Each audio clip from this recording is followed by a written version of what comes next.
जो पितृपक्ष में ब्राह्मण को भोजन कराते समय नहीं बनाई जाती।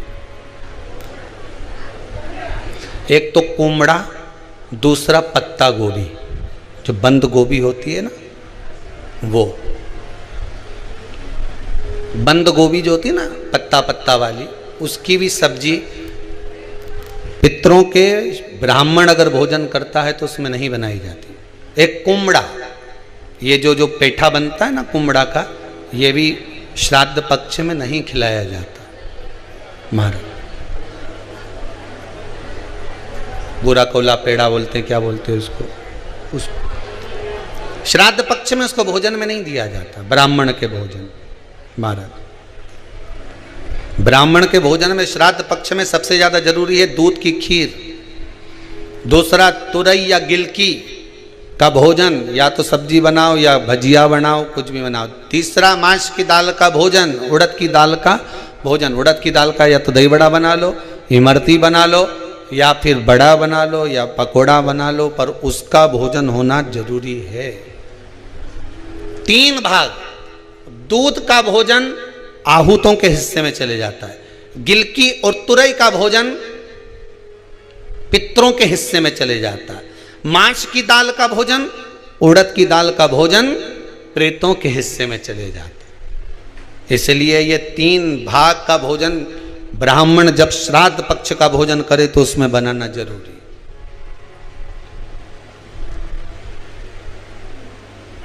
बहुत जरूरी। आपके यहां जब श्राद्ध हो भोजन अवश्य मिले।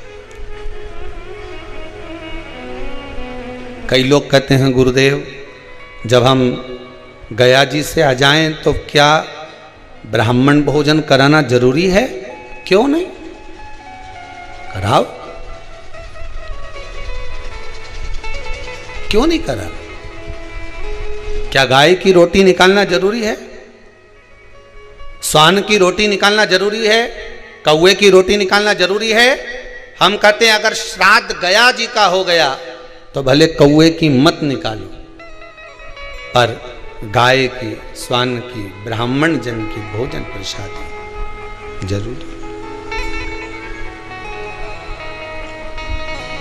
देखिए जब ज्यादा घर में पितृदोष हो ना, ऐसा लगे कि पितृदोष बहुत ज्यादा है, 1 रुपये कमा रहे हैं, 1.25 रुपये खर्च हो रहा है, हाथ में पैसा नहीं टिक रहा, दुकान 4 दिन अच्छी चल रही है, फिर व्यापार डाउन हो जाता है, कोई पैसा लेकर भग गया, नहीं दे रहा, कहीं कर्जा मात्रा बढ़ गई है, ये पितृदोष के लक्षण है कुछ। इसमें आपके घर में जो भी रुद्राक्ष पड़ा हो, जो भी रुद्राक्ष रखा हो, क्योंकि संभाल के तो आप रखते नहीं, पटक देते हो यहां में, जो भी रुद्राक्ष आपके घर में रखा हुआ,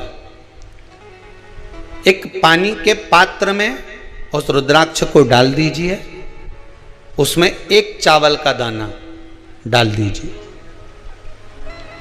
महाराज परिंदा जहां होता है, मटका, हंडा या रसोई घर में आपका जो पानी भरने का स्थान होता है, जिसको आरो वारो क्या क्या लगा के रखते हो, उसी के कहीं पास में उस कलश को रख दीजिए, ऊपर से उसको ढक दीजिए। शाम के समय, सुबह रखा 10 बजे से 12 बजे के बीच में, शाम के समय प्रदोष काल में भगवान शंकर का नाम स्मरण कर कर, ओम नमः शिवाय बोलकर, श्री शिवाय नमस्तुभ्यम बोलकर, या महामृत्युंजय मंत्र का स्मरण कर कर, या गायत्री मंत्र का स्मरण कर कर, जो मंत्र आपकी बुद्धि में, विवेक में समाहित हो, उस मंत्र का नाम लेकर राम कृष्ण हरि जो बोल सकते हो, एक घी का दिया अवश्य प्रज्वलित करें, लंबी बाती का। कौन सी बाती का? फूल बत्ती का नहीं, गोल बत्ती का नहीं, लंबी बाती का। बत्ती का मुख दक्षिण की ओर, कहां पर होना चाहिए? दक्षिण की ओर,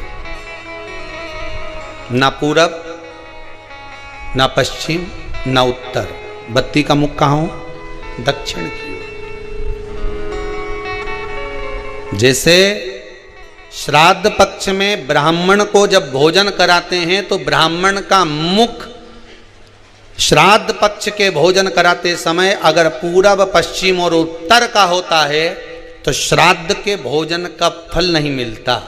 उसका मुख दक्षिण का होता है तो हमारे घर के जितने भी पितर उस तिथि में गए होते हैं सबको उसका भाग मिल जाता है और पितृदोष समाप्त हो जाता है। इसलिए ब्राह्मण का मुख श्राद्ध पक्ष में भोजन कराते समय दक्षिण का होना चाहिए।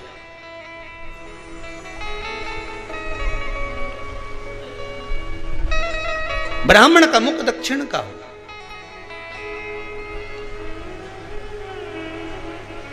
यहां तक शास्त्र कहता है महाराज, अगर गौ माता को श्राद्ध पक्ष में अगर भोजन दे रहे हो तो गाय का मुख अगर दक्षिण का है, गाय का, आपका मुख भले उत्तर का हो, गाय का मुख दक्षिण का हो, आपका मुख भले पूरा पश्चिम कहीं का, गाय का मुख अगर दक्षिण में, अगर आपने दक्षिण में गाय को खड़ी कर रखा है और दक्षिण में उसका मुख और आप भोजन दे रहे हो तो शास्त्र कहता है कि किसी पिंड की जरूरत नहीं पड़ती, गाय स्वतः कल्याण कर देती है, गौ माता स्वतः कल्याण कर, दक्षिण मुखी हो। तो दिए की जो बाती का मुख कहां होना चाहिए? दक्षिण का। और दक्षिण का मुख महाराज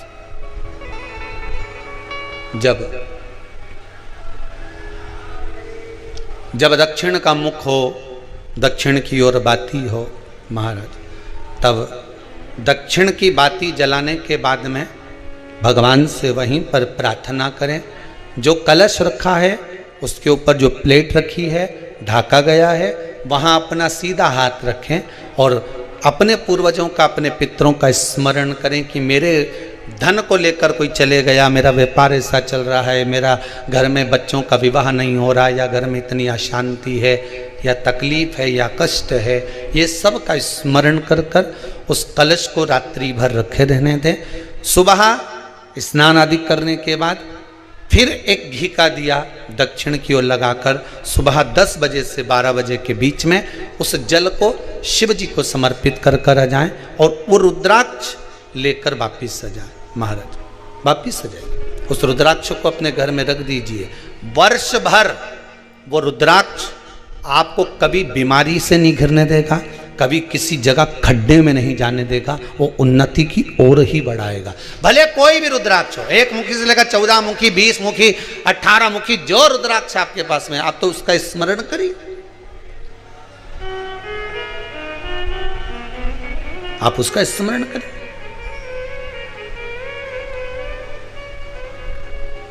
रुद्राक्ष का जल शिव को समर्पित करें। पितरों के जितने भी द्वार हैं, पितरों के जितने भी दरवाजे हैं, पितृलोक में जितने भी पितृ विराजमान होते हैं महाराज, ये सब शंकर के ऊपर चढ़े हुए जल का भाग ग्रहण करते हैं, शिव के ऊपर चढ़ाओ। 33 कोटि देवताओं में से कोई एक देवता ऐसा बता दो जिसको काली तिल्ली चढ़ती हो, काली मिर्च चढ़ती हो, सारे वृक्षों की पत्तियां चढ़ती हों, सब तरह के पुष्प चढ़ते हों, दुर्वा भी चढ़ती हो, बेलपत्र भी चढ़ता हो, आँख का पुष्प भी चढ़ता हो, धतूरा भी चढ़ता हो, जिसको भांग आदि भी चढ़ती हो, तुलसी की मंजरी भी चढ़ती हो। तुलसी की मंजरी भी शंकर को चढ़ती, तुलसी का दल नहीं, मंजरी वो भी चढ़ती। 33 कोटि देवताओं में कोई ऐसा देवता बताओ, संपूर्ण सामग्री भगवान केवल एक है, देव अधिदेव महादेव, जिनको काली तिल भी चढ़ रही है, काली मिर्च भी चढ़ रही है, जिनको संपूर्ण सामग्री भगवान शिव को समर्पित हो रही, संपूर्ण यहां तक राई, सरसों, राई के दाने तक भगवान शंकर को चढ़ते हैं। 1.25 लाख दाने का प्रमाण है महाराज शंकर जी को समर्पित करने का। सरसों चढ़ती, राई चढ़ती महाराज, पुष्प, बेलपत्र, दुर्वा, जगह जगह के पुष्प शिव को समर्पित होते हैं। दे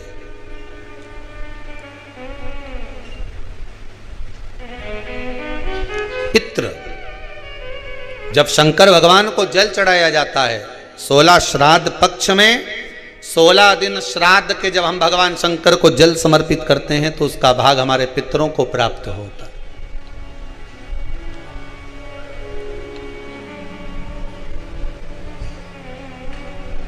केवल 16 श्राद्ध के दिन ही ऐसे होते हैं जिसमें शंकर भगवान को जल में दूध मिलाकर चढ़ाने की जगह दूध भले 1 चम्मच चढ़ा रहे हो पर अलग से चढ़ाओ, कच्चा दूध अलग से चढ़ाओ, उसके बाद भले तुम जल चढ़ा दो, पर लोटे में जल में दूध मिलाकर 16 दिन श्राद्ध पक्ष में नहीं ले जाना। भले 1 चम्मच दूध लेकर जाओ, 1 कटोरी दूध लेकर जाओ, पर कच्चा दूध अलग से लेकर जाओ, शंकर भगवान को अलग से चढ़ाओ। क्योंकि 16 दिन श्राद्ध पक्ष के जब भगवान शंकर को दूध और जल चढ़ाया जाता है, वो हमारे पितरों के खाते में चला जाता है, हमारे पितरों को उसका भाग मिलता है। इसलिए शंकर भगवान को कच्चा दूध भी चढ़ाओ तो पानी में मिलाकर नहीं, एक अलग से 1 चम्मच ले जाओ, भले फिर शिव जी को चढ़ा दो, भले एक छोटा सा कटोरी में ले गए चढ़ा दिया, जल ले गए चढ़ा दिया, वो हमारे पूर्वजों को प्राप्त होता है, वो हमारे पूर्वजों को प्राप्त होता है। देना जरूर पूर्वजों को, इस्माइल दे देना। लोग कहते हैं ये 16 दिन अच्छे काम नहीं करना चाहिए, 16 दिन ये मत लो, 16 दिन वो मत लो। कौन सी पुराण में लिखा है? एक बार मुझे वो पुराण जरूर बताना कि 16 दिन ये सामान मत खरीदना, 16 दिन ये चीज मत लेना।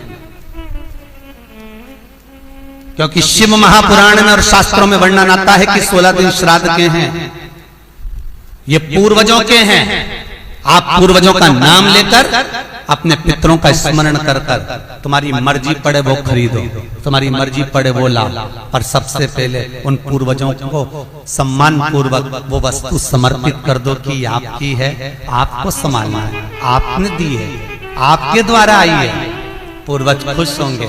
तुम्हें बढ़ता हुआ देखकर तो पितर खुद आशीर्वाद देते हैं। कौन माँ होगी जो अपने बच्चे को बद्दुआ देगी? कौन पिता होगा जो अपने बच्चों को बद्दुआ देगा? अगर माता पिता अपने बेटे को गाली भी देते हैं, बद्दुआ भी देते हैं, तो बाद में रोते हैं, आंख में से आंसू निकलती है। एक माँ अपने बेटे को चिल्ला देती है तो बाद में रोती है। अगर माँ अपने बच्चों पर हाथ उठा देती है तो बाद में रोती है। तो क्या मरने के बाद पितर तुमको बद्दुआ देंगे? नहीं, पितर आशीर्वाद देते हैं। बस इतना जरूर कहते हैं कि मैं छोड़ कर गया था रे, मैं तुझे देकर गया था रे, मुझे भूल क्यों गया? तू थोड़ा देता क्यों नहीं है? मेरे को अन्न का भाग देता क्यों नहीं है? बस वो याद करते हैं, वो आपसे मांगने की, क्योंकि आप उसके पुत्र हो, आप उसकी संतान हो, आप उसके वंश के हो, आपसे ललकता है उसको। किसी दूसरे से नहीं, प्रेम दीजिए। भले कोई किस भाव से आए, उसका आदर हो, का सम्मान। कई लोगों का प्रश्न होता है, गुरुजी हम 4 भाइयों का परिवार है, पर पितृ दोष मुझ पर ही क्यों आ रहा है? मैं क्यों तकलीफ भोग रहा हूं? मेरे को ही क्यों कष्ट आ रहा है? मेरे ही क्यों पांव दुख रहे हैं? मेरे घर में क्यों ऐसी परेशानी आती है? सबकी सब तो सुखी है। ध्यान रखना, पितरों का जिससे लगाव होता है और जिसको पितरों ने दिया होता है, पूर्वजों ने दिया होता है, भगवान ने दिया होता है, लालसा उसी से होती है। भीख मांगने वाला, भिक्षा मांगने वाला भिखारी भी होता है, भिक्षुक भी होता है। तो गाड़ी देख लेता है कि 4 व्हीलर गाड़ी से आया है तो सेठ जी 10 रुपया देगा। कोई पैदल जाता है तो भिखारी भी सोचता है बेचारा क्या देगा, उसके पास तो खुद नहीं, पाँव में चप्पल नहीं पहना है, फिर भी हाथ फैला देता है कि दे दे तो ठीक है, नहीं तो कोई गाड़ी वाला तो देगा ना मुझको। उसी तरह घर के पूर्वज, घर के जो आहूत होते हैं, घर के जो पितर होते हैं, घर के जो वासुक होते हैं, घर के जो पूर्वज होते हैं, आशा उसी से लगते हैं जो दे सकता है। जिसके पास है ही नहीं उससे क्या आशा रखेंगे? जिसके पास कुछ है ही नहीं उससे आशा रखना क्या?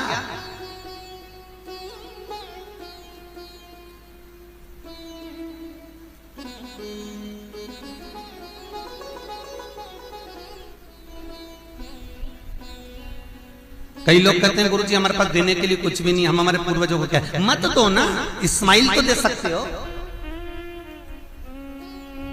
जिस दिन तुम्हारे पूर्वजों का श्राद्ध है, तुम्हारे पास में खिलाने के लिए अन्न नहीं है, तुम्हारे पास देने के लिए दान नहीं है, तुम ब्राह्मण को घर में नहीं बुला सकते, कोरोना महामारी चल रही है, तुम कुछ भी नहीं दे सकते, तुम्हारे पास देने के लिए वस्त्र नहीं, आभूषण नहीं, कुछ भी नहीं, मत दो। निवेदन है बस चेहरे पर प्रसन्नता रखकर एक निवेदन है कि चेहरे पर प्रसन्नता रखकर उस दिन अपने पूर्वजों को याद जरूर करना और कह देना कि आप ही का दिया हुआ है जो हम खा रहे हैं, हम पर करुणा करना, हमारे पास कुछ भी नहीं है। डब्बे में से गुड़ या शक्कर निकालकर अरे गैस को लाइटर से जलाकर उसकी अग्नि में छोड़ देना, पर 2 दाने शक्कर के छोड़ना जरूर, जिससे वो जीवात्मा दरवाजे पर आकर भूखी ना जाए, उसके मुख में कुछ तो चला जाए और वो जीवात्मा तुम्हें आशीर्वाद दे जाए। तुम्हारे पास कुछ ना हो तो इतना तो दे सकते हो साहब, स्माइल तो दे सकते हो, प्रसन्नता तो दे सकते हो, मीठी वाणी तो दे सकते हो, अपने पूर्वजों को याद तो कर सकते हो, अपने इष्ट को याद तो कर सकते हो, जिसने दिया है उसका गुणगान तो गा सकते हो।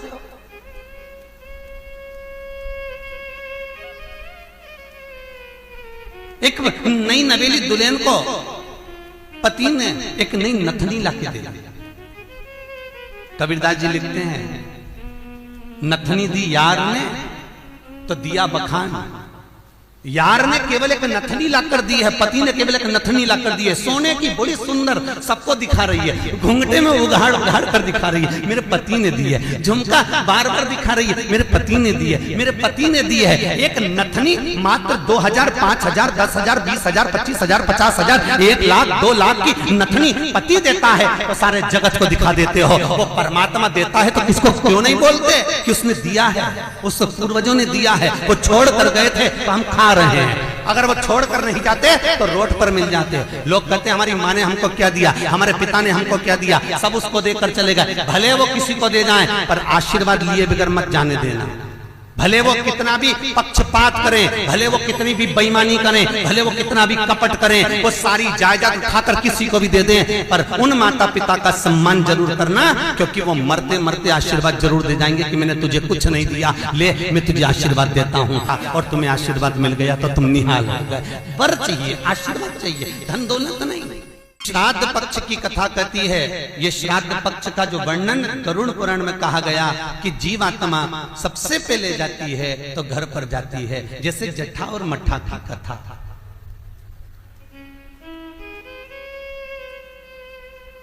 दो भाई हैं, जट्ठा और मट्ठा, दोनों साथ में रहते थे, पर इनकी जो धर्म पत्नियां थीं आपस में कुछ भेदभाव हो गया, दोनों अलग अलग हो गए। जट्ठा बहुत धनपति था, मट्ठा थोड़ा सा गरीब था, दोनों अलग अलग रहे। जट्ठा का बिजनेस अच्छा चलता है, जट्ठा का धन बहुत सारा है, संपदा बहुत सारी है, क्योंकि माता पिता का सारा धन जट्ठा ने अपने कब्जे में रख रखा था। सारे माता पिता की जितनी प्रॉपर्टी थी, जितना वैभव था, जितनी सत्ता थी, जट्ठा ने अपने कब्जे में रख ली थी। और मट्ठा ऐसे ही बेचारा सहज भाव का, भोला भंडारी, सरलता का भाव वाला चल दिया, अपना बोरी बिस्तर उठाया, अपनी पत्नी के साथ, बच्चों के साथ चले गए।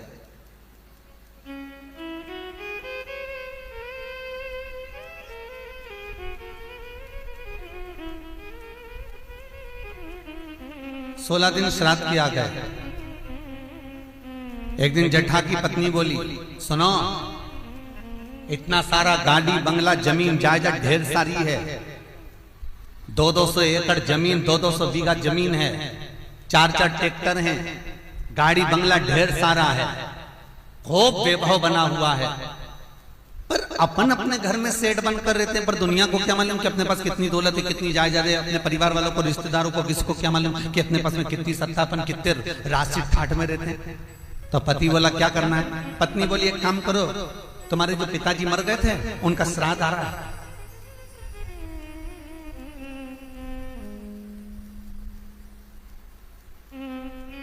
तुम्हारे जो पिता चले गए थे उनका श्राद्ध आ रहा है, एक काम करो, अपन अपने पिताजी का श्राद्ध रख देते, और श्राद्ध रखेंगे तो मेरे मायके वालों को और आपके पूरे परिवार वालों को, जो आपके रिश्तेदार हैं, मित्र हैं, दोस्त हैं, और मेरे मायके वाले, मेरी सहेलियां, मेरी बेस्ट फ्रेंड, सबको बुला ला, और उनको बड़े प्रेम से अपन भोजन करा देंगे। इतने में जट्ठा बोला कि भोजन बना तो खिला तो देंगे, पर भोजन बनाएगा कौन, इतना सारा फैला हो जाएगा, उठाएगा कौन। इतने में तुरंत जट्ठा की पत्नी बोली, वो देवर और देवरानी क्या करेंगे, बाप तो उनका भी था, पिता तो उनका भी था, वो आए देवरानी, और देवरानी आकर भोजन बनाए और देवर आकर बर्तन मांजे। चलो निमंत्रण सबको देने जा रहे हैं तो उनके घर भी चल जाइए। आवाज लगाई मठा, अरे ओ मठा। मठा ने दरवाजा खोला, छोटा सा झोपड़ा, गोबर से लिपा हुआ घर। मठा हाथ जोड़कर बोला, बड़ा भाई आया है, बैठो भैया। हम बैठने नहीं आए तेरे घर में, कल पिताजी का श्राद्ध है, तेरे को बर्तन मांजने आना है, दुल्हन को भोजन बनाने आना है। श्राद्ध पक्ष में हमने ब्राह्मणी ढूंढी थी, बामनी भोजन बनाने वाली मिल नहीं रही है, सब लगी हुई है इधर उधर, देवरानी को ले आना। भाभी हम आ तो जाएंगे, पर निवेदन इतना सा है कि पिताजी का श्राद्ध है, तो मन कर रहा है कि हम थोड़ी सी धूप छोड़ दें, इसके बाद आ जाएंगे।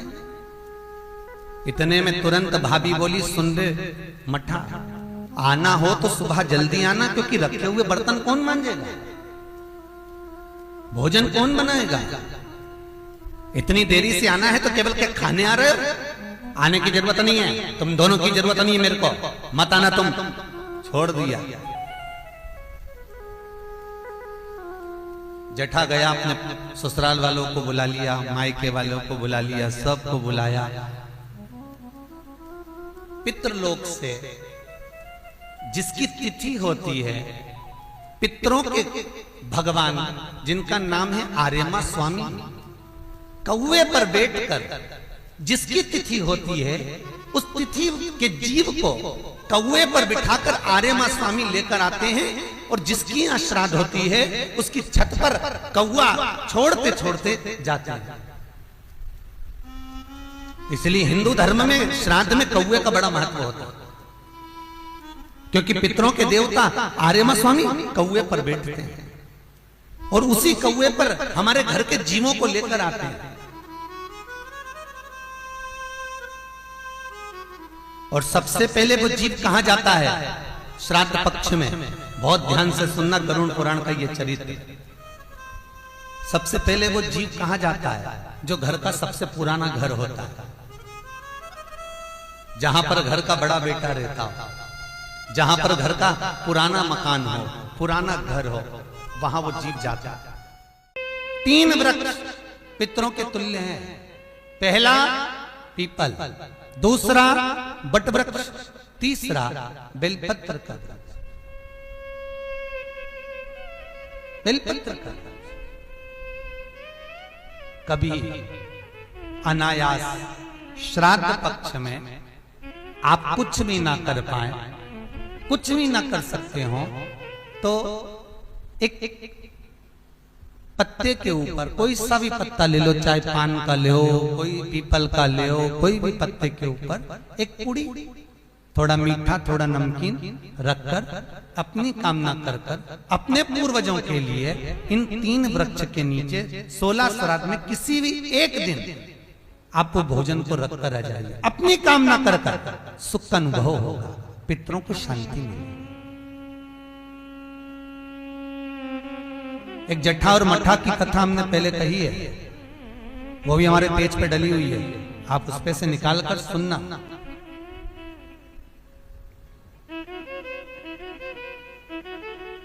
उसमें भी हमने व्याख्यान वर्णन करा जट्ठा मट्ठा की कथा। 3 वृक्ष पितरों के तुल्य हैं, 3 पक्षी पितरों के तुल्य हैं, कौवा, हंस और गरुड़।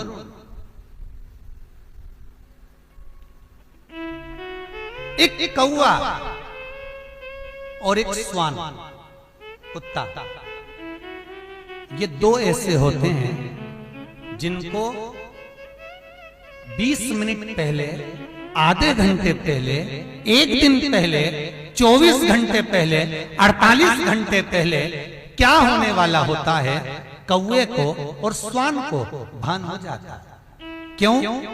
क्योंकि ये यमलोक में जहां यमराज निवास करते हैं, श्वान और कौवा उस स्थान का भाग ग्रहण करते हैं, और इनको ये ज्ञान पूर्व से यमराज से प्राप्त होता रहता है, पूर्ववान होता प्राप्त होता रहता है। एक कौवा, एक श्वान। कोई घटना घटने वाली होती है तो कुत्ता रोने लगता है, कोई घटना घटने वाली होती है तो कौवा आकर बैठ जाता है, कोई आ रहा है तो कौवा आएगा, कोई भाव सूचक है तो कौवा आकर बैठेगा। दरवाजे पर कैसे, उसका भी भान है, अटारी पर कौवा कहां बैठा है, दरवाजे पर कौवा कहां बैठा है, किस स्थान पर कौवा विराजमान है, उसका भी भाव हमारे शास्त्र में वर्णन। 3 पक्षी, 3 वृक्ष पितरों के तुल्य, पक्षियों में कौवा, हंस और गरुण, ये पितरों के तुल्य, जो अधोगति में मर जाते हैं, जिनको पिंड नहीं मिलता, तर्पण नहीं होता, ब्राह्मण का भोज नहीं मिल पाता, जो मर जाते हैं, जिनका अंतिम संस्कार तक नहीं होता, जिनकी गति बिगड़ जाती है, ऐसे जीव कौवे के अंश में प्रकट होते हैं, जो पूर्ण फल लेकर जाते हैं। पितृलोक में जगह नहीं होती, बैकुंठ में जगह नहीं होती, कहीं अगर जगह नहीं है देवलोक में तो इनको कौवे के अंश में, गरुड़ के अंश में या हंस के अंश में डाल दिया जाता है। महाराज फिर अगला वर्णन किया, 3 पशु, कुत्ता, गाय और हाथी, ये पितरों के तुल्य होते। शिव महापुराण की कथा कहती है अगर श्राद्ध पक्ष में गया नहीं जा सकते तो गाय के मुख में गयासुर ने वर दिया था कि गाय के मुख में अगर कोई गया नहीं आ पाएगा तो गयासुर 16 दिन गाय के मुख में निवास करेगा। और गाय के मुख में श्राद्ध के समय पर अगर कोई रोटी देगा, श्राद्ध के समय पर जो भाग देगा उसको गया जी में पिंड करने का पुण्य फल प्राप्त होगा। ये गयासुर का वर गौ माता के लिए था। तो गाय के मुख में 16 दिन तक गया क्षेत्र का पिंड का भाग प्राप्त हो जाए। कुत्ता, गाय और हाथी। श्वान को रोटी क्यों देते हैं? क्योंकि श्वान पितरों को अपना भाग प्रदान कर देता। श्वान रखता नहीं है, चुका देता। फिर 3 जलचर है महाराज जो पितरों के तुल्य हैं, मछली, कछुआ और नाग। पिंड जो बनाया जाता है वो पानी में दिया जाता है। मछली जिसको पाती है वो पितरों को प्राप्त होता है। कछुआ श्रावण के इस 16 श्राद्ध के अंतर्गत कछुआ यदि आपके दिए हुए भाग को पा लेता है तो वो जीव उसी समय पर तर जाए। और महाराज नाग वो भी पितरों के तुल्य माना। इन 3 पितरों के क्रम का वर्णन किया गया है। भगवान शिव ओगड़दानी बट का वृक्ष के रूप में ब्रह्मा को बना देते हैं और शंकर बटकेश्वर महादेव के रूप में विराजमान हो जाते हैं। ऐसा सुंदर प्रसंग शिव महापुराण में वर्णन किया। ब्रह्मा जी ने सृष्टि की रचना करी थी और सृष्टि की रचना करते करते ब्रह्मदेव ने सृष्टि की रचना करी, पितर भी बनाए। पितरों का स्थान ब्रह्मा जी बनाना भूल गए थे। पितरों का स्थान ब्रह्मा जी बैठे थे और पीठ से पितरों का निर्माण कर दिया। शंकर जी ने आकर पूछा, ब्रह्मा जी क्या कर रहे हो? ब्रह्मा जी बोले, मैंने किन्नर बनाए, नाग बनाए, गंधर्व बनाए, सब कुछ बनाए, इन पितरों का स्थान कहां बनाऊं? तब शंकर भगवान ने कहा, जिस कैलाश पर्वत पर मैं बैठता हूं और मेरे मस्तक पर जो चंद्रमा विराजमान होता है, उस चंद्र का चंद्रलोक मेरा ही लोक है। उस चंद्रलोक के ऊपर पितरों का स्थान बना दो।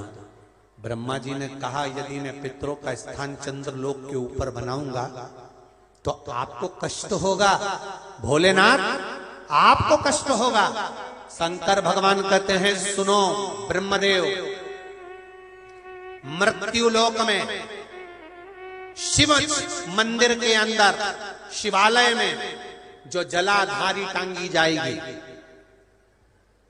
जो जलाधारी शिवालय में टांगी जाएगी, और उस जलाधारी में मेरी 5 बेटियां विराजमान होगी, जया, विषहरा, श्यामली बारी, दौतली, देव।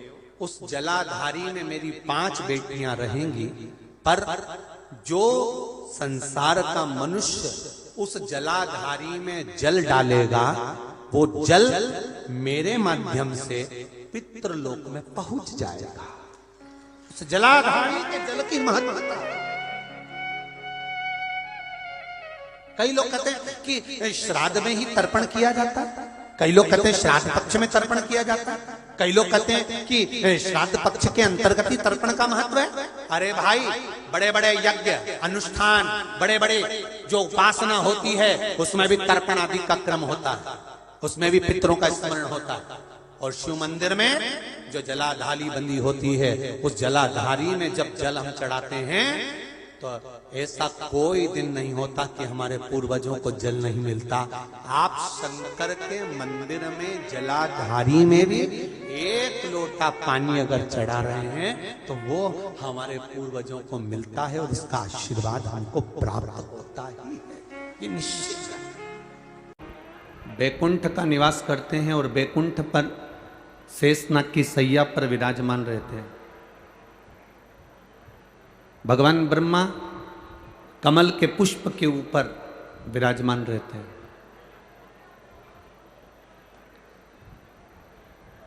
पर मेरे महादेव ना बैकुंठ में रहते हैं, ना ब्रह्मलोक में रहते हैं, ना इंद्रलोक में रहते हैं, ना देवलोक में रहते हैं। मेरे महादेव केवल इस संसार सागर के मृत्यु लोक में जो कैलाश पर्वत है, उस कैलाश पर्वत पर उनका निवास होता है। मृत्यु लोक। और मेरा बाबा बहुत बड़ा बनकर नहीं रहना चाहते, मेरे बाबा तो बहुत छोटे बनकर रहना चाहते, क्योंकि जितने जितने व्यक्ति बड़ा बनता चले जाता है ना, उसकी तीन चीजें चली जाती है। हमने पहले भी कथा में कहा, जितने बड़े बनते जाओगे उसकी तीन चीजें चली जाएगी। एक हंसी चली जाती है, एक रोटी चली जाती है, तीसरा उसके हाथ की ताली चली जाती है। आप जितने बड़े बनते जाओगे आपकी तीन चीजें चली जाती है, तीन चीजें आपकी गायब हो जाती, तीन चीजें जाती है। सबसे पहले नंबर पर बड़े बनने पर आपकी जो हंसी है वो समाप्त हो जाती है। अगर कोई बड़ा व्यक्ति अगर हंसता भी है ना तो बड़ा सोच समझ कर हंसता, हंसूं कि नहीं हंसूं, पहले विचार करना पड़ता है उसको कि हंसूं कि नहीं हंसूं। और हंसेगा भी तो ऐसा हंसेगा जैसे तुम पार्टियों में देखना, माताएं जब बहुत वीआईपी रहे वे, बहुत वीआईपी रहे, और जब वो हंसती है तो एकदम थोड़ा सा हंसकर वो, क्योंकि ज़्यादा हंस देगी तो लिपस्टिक दांत में चिपक जाएगी,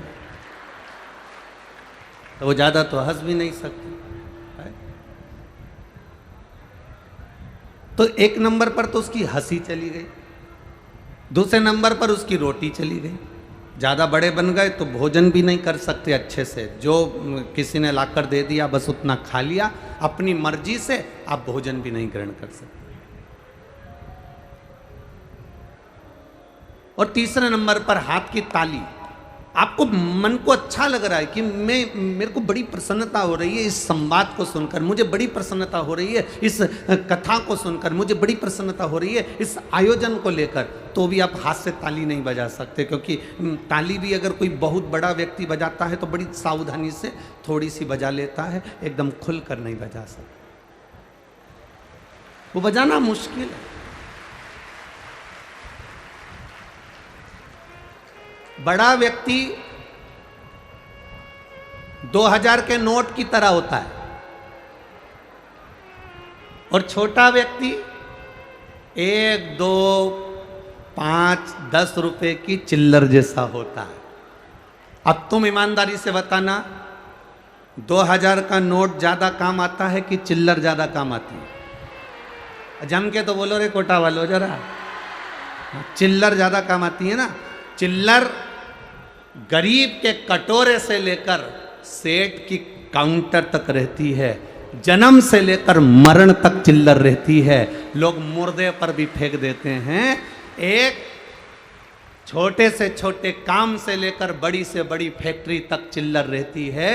और कोई 2000 के नोट से पूछे, क्यों रे 2000 के नोट तू कैसा है, तो वो कहेगा जिस दिन से बैंक से निकला था पहले तो लोगों की जेब में गया, फिर अटैची में बंद हो गया, अटैची से बोरी में बंद हो गया, बोरी से बंद होकर फिर वापिस अटैची में आया, अटैची से निकलकर अब मैं इस कतार पर आ गया कि बंद होने वाला हूँ, मेरी कोई भाव नहीं बचा।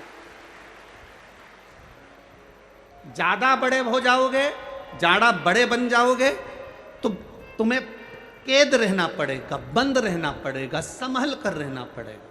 और चिल्लर का काम क्या? छोटे से छोटा व्यक्ति, गरीबड़े से गरीबड़ा व्यक्ति, साधारण से साधारण व्यक्ति अपने आनंद में जीता, अपने खुशी में जीता, अपने सुख में जीता। ये जो कथा हो रही है देव पितर शिव महापुराण की कथा,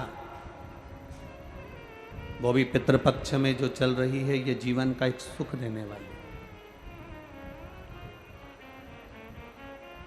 जीवन का एक आनंद देने वाली, एक रसतत्व प्रदान करने वाली, जिसमें दिल से सुन ली, उसके पूर्वज, उसके पितर पिंड का दान लेने के लिए भी दरवाजे पर नहीं आते और वो देवलोक को चले जाते हैं, भगवान शिव के धाम को चले जाते हैं।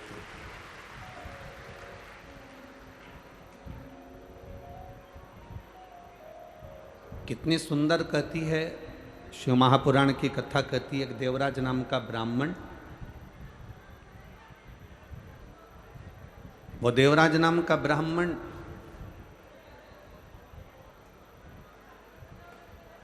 चोरी का धन ले जाकर भगवान शंकर के मंदिर में पहुंच जाता है और उस मंदिर में रहकर कुछ देर की शिव महापुराण की कथा सुन लेता है, कुछ देर।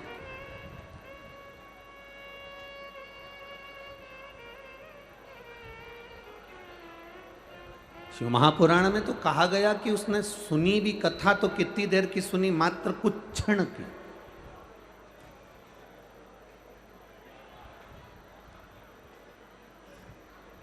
केवल कुछ क्षण की कथा श्रवण कर। और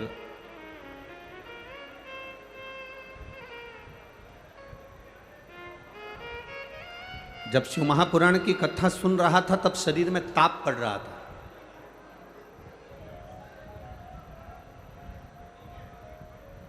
दो चीजें अपने अंदर उतार कर रखिएगा।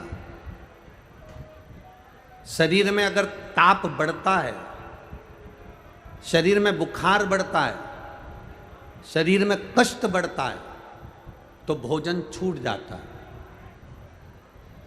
आप में से कई माताएं ऐसी बैठी होंगी, कई भाई लोग ऐसे बैठे होंगे कि बुखार रहे शरीर में, थोड़ा सा कष्ट रहे शरीर में, तो भोजन अच्छा नहीं लगता। बोलो री जीजियों कोटा वाली, सही है कि गलत है? भोजन अच्छा लगता है क्या? नहीं। शरीर में अगर ताप है, शरीर में अगर बुखार है, शरीर में अगर कष्ट है, तो भोजन अच्छा नहीं लगता, हमारा भोजन छूट जाता है। शरीर में बुखार बढ़ने पर, ताप बढ़ने पर, कष्ट बढ़ने पर भोजन छूट जाता है, और घर में पाप बढ़ने पर भजन छूट जाता है।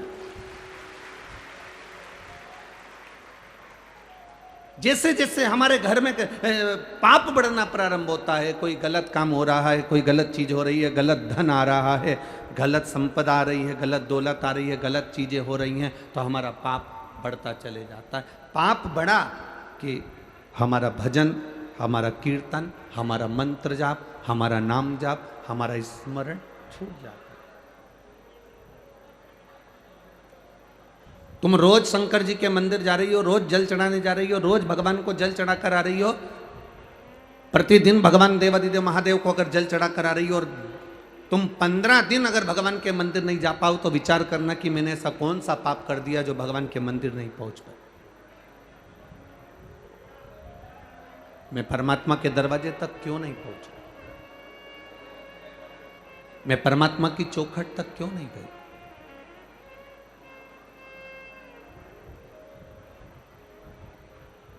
आप रोज रोज अगर मंदिर तक जा रहे हो,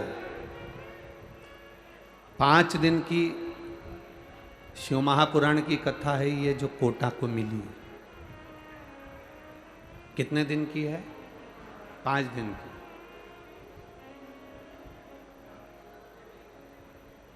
दिल से सुन लोगे तो ये झोली खाली नहीं जाएगी, ये भरा कर चली जाएगी। दिल से सुन लो।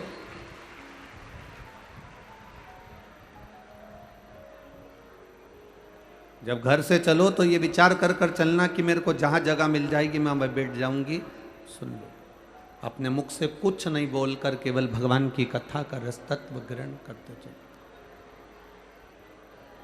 शंभु शरणे पड़ी मांगू घड़ी रे घड़ी दुख काटू दया करी दर्शन दया करी दर्शन। दिल से सुनो इसको। आप जितने भावों से सुन लोगे उतने भाव से परमात्मा दे दे। देवराज ब्राह्मण चोरी का धन लेकर शिवालय तक पहुंच गए। अब आप कहोगे कि गुरुजी ये तो चोर था, चोरी का धन लेकर शंकर जी के मंदिर पहुंचा था। ये अच्छी बात थोड़ी ना है कि चोरी का धन लेकर शिव जी के मंदिर में जाना। चोरी का धन लेकर भगवान के मंदिर में पहुंचना ये अच्छी बात थोड़ी ना। हम एक बात कहना चाहेंगे आपसे,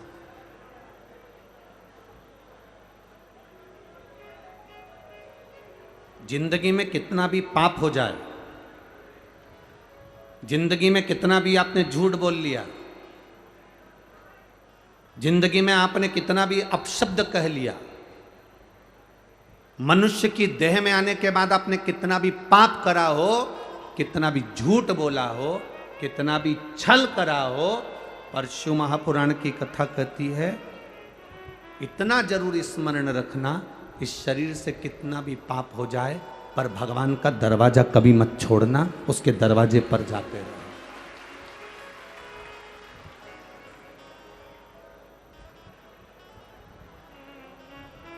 उसका द्वार कभी नहीं छूटना चाहिए, उसका दरवाजा कभी नहीं छूटना चाहिए, कितना भी पाप हो जाए।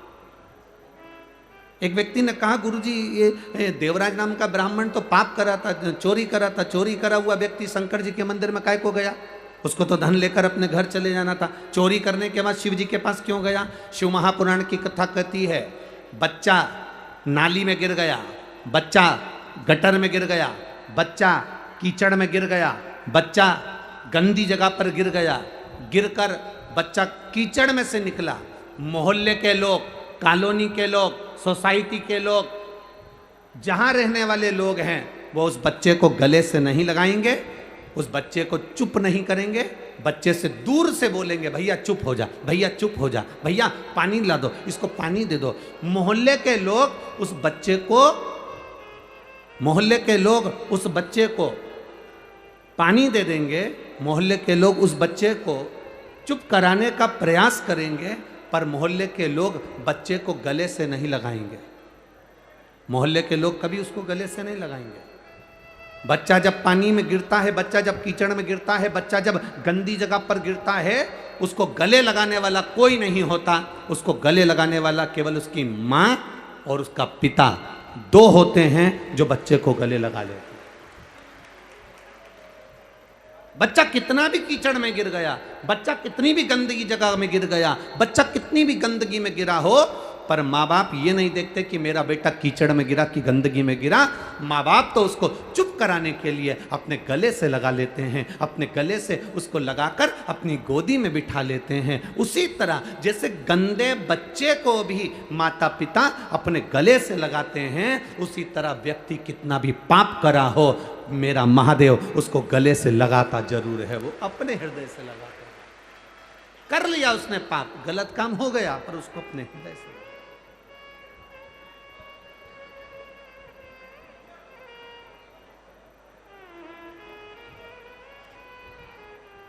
मैंने तेरे ही भरोसे, ओ बाबा तेरे ही भरोसे, हवा बिच उड़ती जावांगी, बाबा डोर हथो छड़ी ना कटी जा, भोले मैं तेरी पतंग, शंभो मैं। हम कितने भी पाप कर्म कर बैठे हो, हम कितना भी झूठ बोल बैठे हो, हम कितना भी गलत कर्म कर बैठे हो, पर महादेव के मंदिर में एक लोटा जल जब हम लेकर पहुंचते हैं, देवाधिदेव महादेव के मंदिर में शंकर जी को एक लोटा जल जब हम धीरे धीरे दिल से बाबा का गुणगान कर कर समर्पित करते हैं, बाबा जान जाता है कि ये पापी है, झूठा है, छली है, कैसा भी है, पर मेरा बेटा है, इसलिए मेरे दरवाजे पर आया है, मुझे गले लगाना।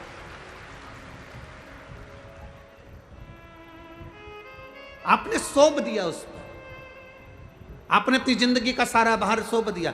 देवराज नाम का ब्राह्मण, उसको नहीं मालूम था कि शंकर के मंदिर में जाने का फल क्या है। शिव महापुराण की कथा कहती है, शिव जी के मंदिर के सामने से निकलकर जाने का भी फल प्राप्त होता है, 1000 अश्वमेध यज्ञ के बराबर शंकर की चौखट के सामने से निकलकर जाने का फल मिल जाता है।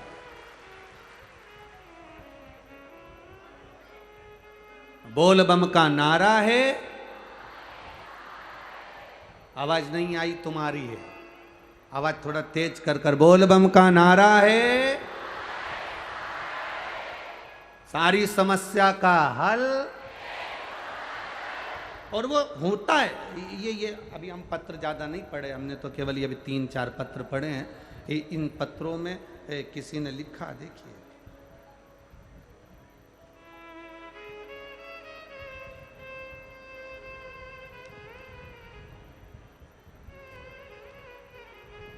जिला कोटा, तहसील रामगंज मंडी, नाम लता तिवारी, गांव धरनाबाद, धरनावद,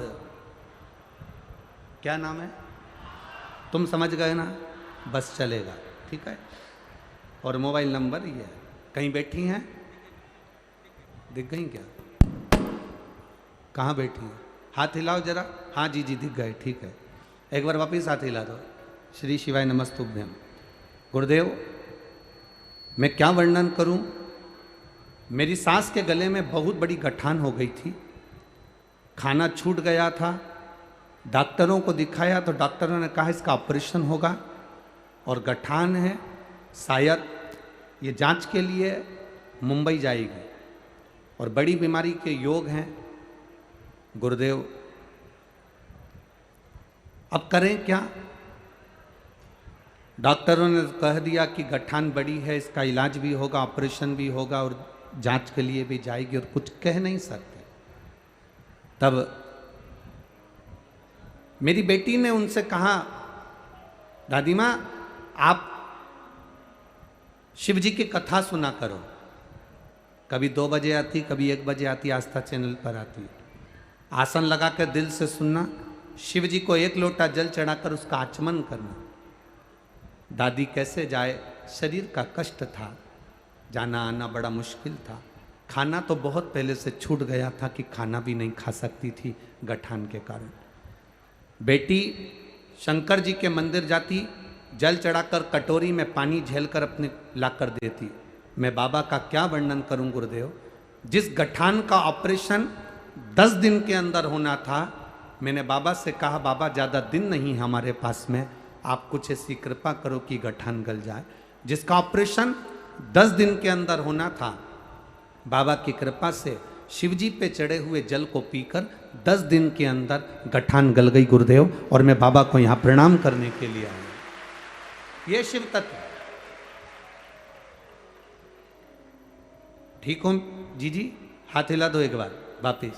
हर हर महादेव। बैठिए। श्री शिवाय नमस्ते। एक पत्र और आया है, देखिए। मैं यशोदा राठौर, निवासी भेस रोड गढ़, ठीक है, समझ रहे हो ना तुम लोग? हाँ, बस तुम समझ जाना, बाकी के तो चैनल वाले सब समझ जाएंगे, ठीक है। मैं यशोदा राठौर, निवासी भेस रोड गढ़, जिला चित्तौड़गढ़, राजस्थान से हूँ। कहीं बैठी हैं? कहीं बैठी हो तो हाथ हिला देना। एक तो पंडाल भी तो इतने सारे लगे हैं, अभी तक कथा में 3 पंडाल लगते थे, यहाँ तो 8-10 लगा मारे तुम लोगों ने, बहुत सारे हो। कहीं बैठी हो तो हाथ हिला सकती हैं। मैं यशोदा राठौड़, निवासी भैंस रोडगढ़, जिला चित्तौड़गढ़, राजस्थान। मोबाइल नंबर ये है। जिन्होंने पत्र में लिखा है, गुरुदेव 3 साल से मेरे दाहिने पैर की नस ब्लॉक हो गई थी। डॉक्टर ने कहा था तुम्हारा शरीर धीरे धीरे ये पाँव ब्लॉक होते चले जाएगा। नसें काम करना बंद करती जा रही थी। एक बीमारी के अंतर्गत शरीर से चलना बंद हो गया था। गुरुदेव सारी दवाइयाँ कराई, बड़े से बड़े हॉस्पिटल में, बड़े से बड़े शहर में जाकर इलाज करवाया, पर आराम नहीं मिला। तब हमारी पड़ोसन ने कहा कि शिवजी पे चढ़ी हुई बेलपत्र खिलाओ। हमने वो शंकर भगवान पर चढ़ी हुई बेलपत्र देना प्रारंभ करी, और बाबा की कृपा से, आप कहते हो ना गुरुजी, पंडाल में बैठकर जो मांगा जाता है वो मिलता है। हम उनको लेकर अगस्त के महीने में दतिया की कथा में पहुंच गए। दतिया की कथा में हमने 3 दिन कथा सुनी और बाबा से प्रार्थना करी कि बस पाँव से चलना प्रारंभ कर दें। इनके शरीर की नसें ब्लॉक हो गई हैं, डॉक्टर के हिसाब से ये चल नहीं पाएंगे। हमने बाबा से प्रार्थना करी। दतिया से 3 दिन बाबा को झोली पसार कर नमन कर कर वापिस आए, और बाबा की, आप कहते हो गुरुजी 3 महीने में बाबा सुनता है, 2 महीने के अंदर चलना प्रारंभ कर दिया और नसें खुल गई। डॉक्टर के हिसाब से ये अब ठीक है। ये शिव तत्व है। औघड़ी शंभो शरने पड़ी, मांगू घड़ी रे, दुख का दया करी ने दर्शन। देवराज नामक का ब्राह्मण चोरी कर रहा, धन लेकर शिवजी के मंदिर में चला। अच्छा करो चाहे बुरा करो, पर भगवान का मंदिर कभी मत छोड़ो, भगवान का दरवाजा कभी मत छोड़ो। अगर आप भगवान का दरवाजा नहीं छोड़ोगे तो भगवान भी तुम्हारा हाथ जिंदगी में कभी नहीं छोड़ने वाला है, ये निश्चित।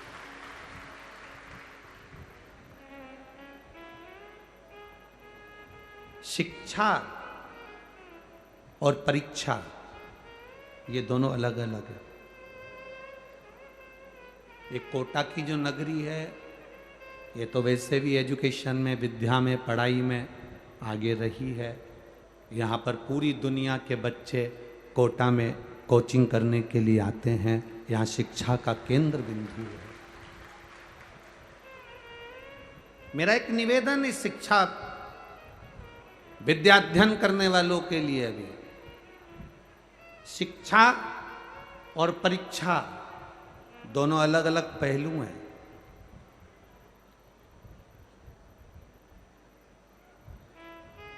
अच्छी शिक्षा हमें सफलता की ओर लेकर जाती है। आप जितनी अच्छी कोचिंग कर रहे हो, जितनी अच्छी पढ़ाई कर रहे हो, अच्छी शिक्षा हमें सफलता की ओर लेकर जाती है। शिक्षा सफलता देती है और परीक्षा, टेस्ट, इंटरव्यू ये हमको नीचे गिरना नहीं सिखाते। ये परीक्षा, टेस्ट, इंटरव्यू ये हमें बल प्रदान करते हैं कि तुम्हें दुनिया से लड़ने की सामर्थ्यता कैसी होना चाहिए। शिक्षा सफलता देती है, परीक्षा बल देती है।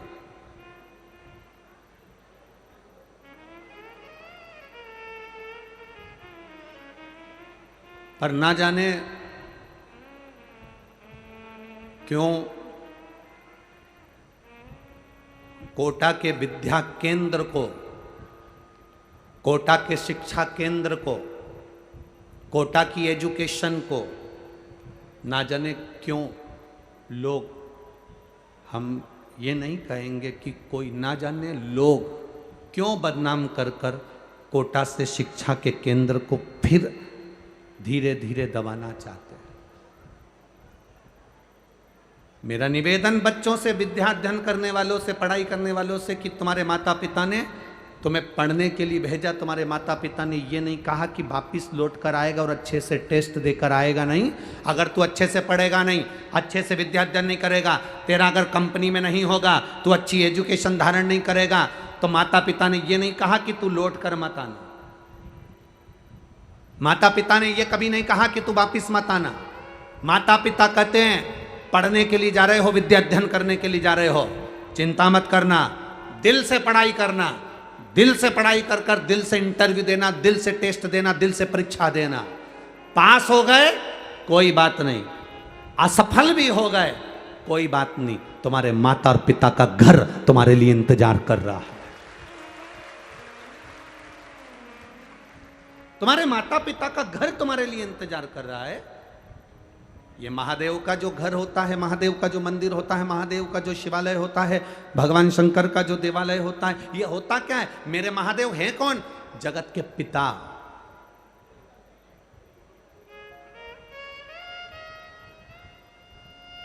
शिव महापुराण की विद्येश्वर संहिता में लिखा है, ब्रह्मा और विष्णु जी ने मिलकर मंथन करा। भगवान ब्रह्मा जी ने पूछ लिया था भगवान नारायण से, तुम्हारे पिता कौन है, तुम्हारे पिता हैं कौन? तब भगवान विष्णु के मुख से निकल गया था, शंकर मेरे पिता हैं, देव अधिदेव महादेव मेरे पिता हैं। ये भगवान विष्णु के मुख से निकल गया तो ब्रह्मा जी को तो हंसी आ गई। ब्रह्मा जी ठाका लगाकर हंसने लगे। भगवान शंकर तुम्हारे पिता, वो शंकर जो शमशान में निवास करते हैं, वो शंकर जिनके गले में सर्प पड़े रहते हैं, वो शंकर जो खुले में रहते हैं, वो शंकर जिनका कोई घर भी नहीं है, वो शंकर जो भस्मी लपेटते हैं, वो तुम्हारे पिता है? वो तुम्हारे पिता है?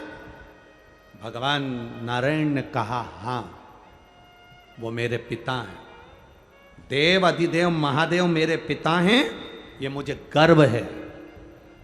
तो भगवान ब्रह्मा जी ने पूछा इसमें गर्व की कौन सी बात है?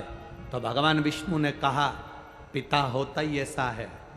एक पिता को देखना, पुरानी शर्ट पहन लेगा, पुरानी पैंट पहन लेगा, बनियान अंदर से फट रही होती है और बच्चे को जीन्स और टी शर्ट पहना। जब परमात्मा के नजदीक जाओ, जब परमात्मा के करीब जाओ, इतने छोटे बनकर जाना कि जिंदगी का सारा सुख तुम्हें प्राप्त हो जाए। जो छोटा होता है उसी को भगवान खूब प्रदान कर देता है, खूब दे देता है, क्योंकि छोटा बनकर आया। एक कथा श्रीमद् भागवत में आती है, आप लोगों ने सुना होगा। एक कथा टीवी श्रीमद् भागवत में आती है, आप लोगों ने श्रवण किया होगा। श्री वामन भगवान छत्र कमंडल लेकर 3 पग भूमि मांगने के लिए राजा बलि के पास गए थे। बड़े बनकर गए थे कि छोटे बनकर गए थे? जम के बोलो जरा। छोटे बनकर गए थे। जितने छोटे बनकर जाओगे उतना सुख पाओगे।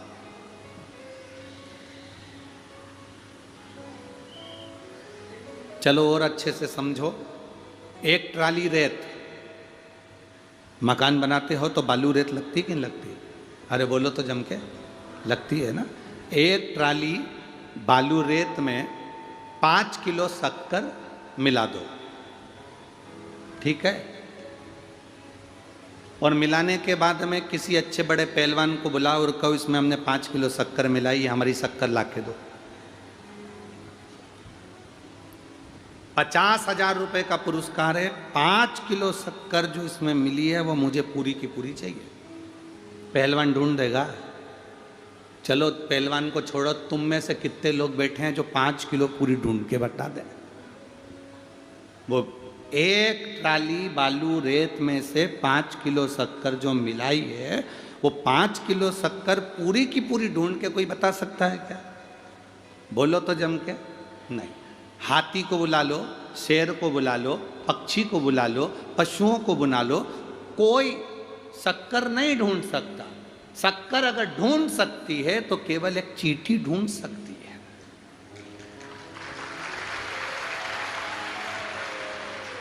शक्कर कौन ढूंढेगा? चींटी। उस ढेर पर चींटी को बिठा दो, वो एक एक दाना खींच खींच के पूरी 5 किलो शक्कर बालू रेत में से छाट कर रख देगी। जैसे एक ट्राली रेत में 5 किलो शक्कर चींटी छोटी है, बहुत छोटी है, वो ढूंढ लेती है, उसी तरह इतने बड़े संसार सागर में से शिव जी की कथा वो ही ढूंढ सकता है जो चींटी बनकर निकाल रहा है। बहुत छोटे बन जाओ आप। आपके 4-4 फार्म हाउस हो, 8-10 आपके पेट्रोल पंप हो, तुम्हारे पास में वेयर हाउस हो, तुम्हारा मकान कितना भी बड़ा हो, तुम्हारी संपदा कितनी सारी हो, तुम्हारे पास जमीन दौलत कितनी सारी हो, तुम्हारा बंगला कितना बड़ा हो, उससे कोई फर्क नहीं पड़ता। पर दुनिया के लिए सब कुछ हो सकता है, पर परमात्मा के लिए शून्य के बराबर है। परमात्मा को पाने के लिए, जैसे शक्कर को पाने के लिए छोटा बनना पड़ता है, परमात्मा को पाने के लिए बहुत बड़ा बनकर नहीं। हम तो भोलेनाथ जी के चरणों के दास हैं, बस उनसे जो मिल जाता है हमारी जिंदगी संवर जाती है। बहुत बड़े बनकर कुछ नहीं पा सकते। वो शक्कर को निकालने के लिए आप किसी बॉडी बिल्डर को बुला लो, जिम में जितने एक्सरसाइज करते हैं उन सारे बॉडी बिल्डरों को बुलाओ और जिम वालों से कह दो कि इसमें 5 किलो शक्कर निकाल के बताओ, एक बॉडी बिल्डर भी नहीं निकाल सकता। पहलवान को बुला लो अखाड़े में से, इसमें से 5 किलो शक्कर निकाल के बताओ, नहीं निकालेगा। अच्छे अच्छे को बुला लो, 5 किलो शक्कर पूरी नहीं निकाल सकता एक ट्राली रेत में से। केवल एक चींटी ऐसी है जो धीरे धीरे कर कर वो 5 किलो शक्कर के दाने को बीन कर लेकर आ जाती है। आप जितने छोटे बन जाओगे इस संसार सागर में से, उतना सुख खींच कर अपनी जिंदगी में ला सकते हो, अपने जीवन को आनंदमय बना सकते हो जितने छोटे बनोगे। पर आज के जमाने में छोटे बनना कौन चाहता है?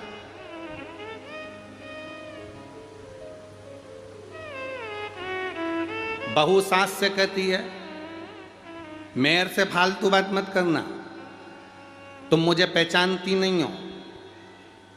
सास बहू से कह देती है अभी तूने मुझे देखा नहीं है।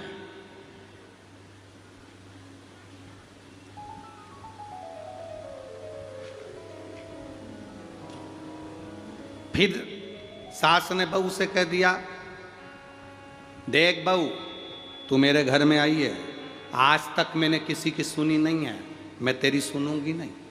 बहू ने भी कह दिया मैं मेरे मायके में रही तो मैंने किसी की नहीं सुनी, तो तुम्हारी सुनूंगी। सास बहू से कहती है कि मैं किसी की नहीं सुनूंगी, बहू सास से कहती है मैं किसी की नहीं सुनूंगा। बेटा बाप से कहता है मैं किसी की नहीं सुनूंगा, बाप बेटे से कहता है मैं किसी की नहीं सुनूंगा। तो फिर क्या सियोर वाला महाराज सुनेगा जब कोई नहीं सुनेगा? हम सुनना ही नहीं चाहते।